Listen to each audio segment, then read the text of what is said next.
السلام علیکم ورحمۃ اللہ وبرکاتہ۔ رب اشرح لی صدری ویسر لی امری واحلل عقدۃ من لسانی یفقہوا قولی۔ ربی یسر ولا تعسر وتمم بالخیر وبک نستعین۔ ربی زدنی علما۔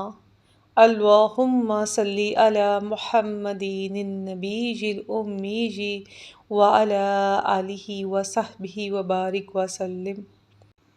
الحمدللہ، آج ہم سورۃ المائدہ آیت نمبر 6 ترجمہ اور تفسیر کے ساتھ بیان کریں گے۔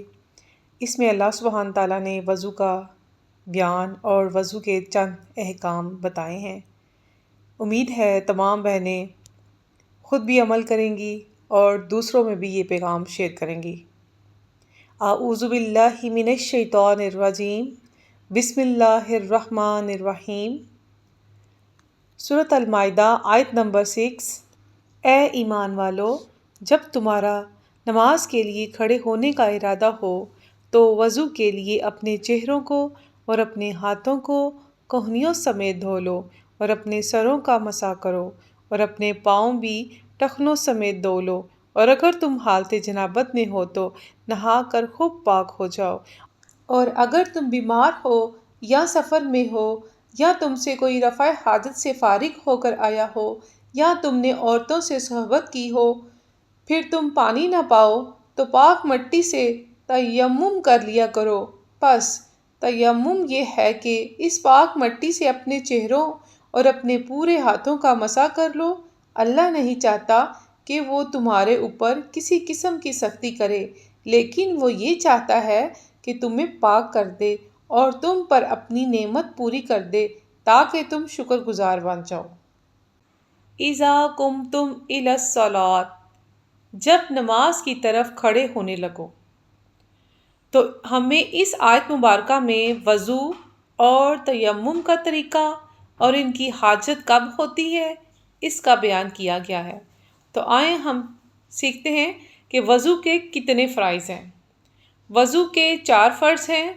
نمبر 1 چہرہ دھونا، نمبر 2 کہنیوں سمیت دونوں ہاتھوں کا دھونا، نمبر 3 چوتھائی سر کا مسح کرنا، نمبر 4 ٹخنوں سمیت دونوں پاؤں دھونا۔ وضو کے چند احکام۔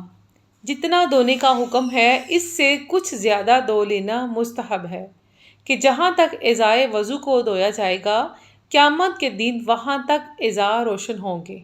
رسول کریم صلی اللہ تعالیٰ علیہ وآلہ وسلم اور بعض صحابہ کرام رضی اللہ تعالیٰ عنہم ہر نماز کے لیے تازہ وضو فرمایا کرتے، جبکہ اکثر صحابہ کرام رضی اللہ تعالیٰ عنہم جب تک وضو ٹوٹ نہ جاتا اسی وضو سے ایک سے زیادہ نمازیں ادا فرماتے۔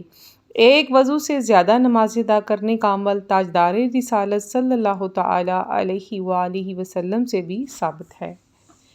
اگرچہ ایک وضو سے بھی بہت سی نمازیں فرائض نوافل درست ہیں، مگر ہر نماز کے لیے جداگانہ وضو کرنا زیادہ برکت و ثواب کا ذریعہ ہے۔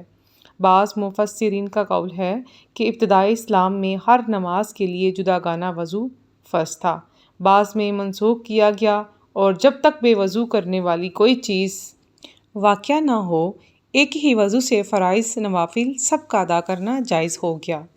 یاد رہے کہ جہاں دھونے کا حکم ہے وہاں دھونا ہی ضروری ہے، وہاں مسح نہیں کر سکتے۔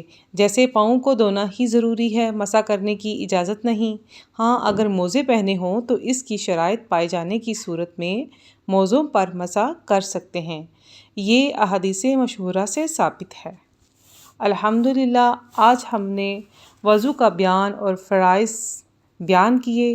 انشاءاللہ امید ہے تمام اسلامی بہنیں یہ پیغام خود بھی سنیں گی اور دوسروں تک بھی پہنچائیں گی۔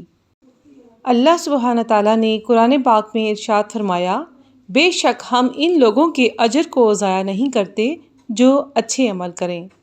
مومنوں، زندگی کی ہر سانس ایک انمول تحفہ ہے، ہمیں وقت کی قدر کرنی چاہیے۔ موت کا وقت مقرر ہے، پتہ نہیں کب آ جائے۔ تم میں بہترین وہ ہے جو قرآن سیکھے اور سکھائے۔ جو قرآن مجید سے محبت کرتے ہیں وہ اللہ تعالیٰ سے محبت کرتے ہیں، اور اللہ تعالیٰ جس سے محبت کرتے ہیں اسے دین کی سمجھ عطا کر دیتے ہیں۔ قرآن پاک کی تلاوت اور اللہ تعالیٰ کے ذکر کو اپنے اوپر لازم کریں، کیونکہ یہ آسمان میں تمہارے لیے باعث رحمت اور زمین میں تذکرہ خیر کا باعث ہے۔ قرآن پاک پڑھتے وقت اللہ تعالیٰ بہت قریب محسوس ہوتے ہیں۔ جس گھر میں قرآن مجید کی تلاوت کی جاتی ہے وہ گھر اہل خانہ کے لیے کشادہ ہو جاتا ہے۔ ایسے گھر میں فرشتے حاضر ہوتے ہیں اور اس میں خیر و برکت بڑھ جاتی ہے اور شیطان اس گھر سے بھاگ جاتے ہیں۔ اس کے برعکس جس گھر میں قرآن پاک کی تلاوت کا اہتمام نہیں کیا جاتا تو ایسا گھر اہل خانہ کے لیے تنگ ہو جاتا ہے، فرشتے اسے چھوڑ دیتے ہیں، شیطان اس گھر میں بسیرا کر لیتے ہیں اور اس کی خیر و برکت کم ہو جاتی ہے۔ یا رب العالمین، تو قرآن مجید کو ہمارے دلوں کی بہار بنا دے، سینوں کا نور بنا دے، غموں کو دور کرنے والا اور ہماری پریشانیوں کو بھگانے والا بنا دے۔ آمین ثم آمین۔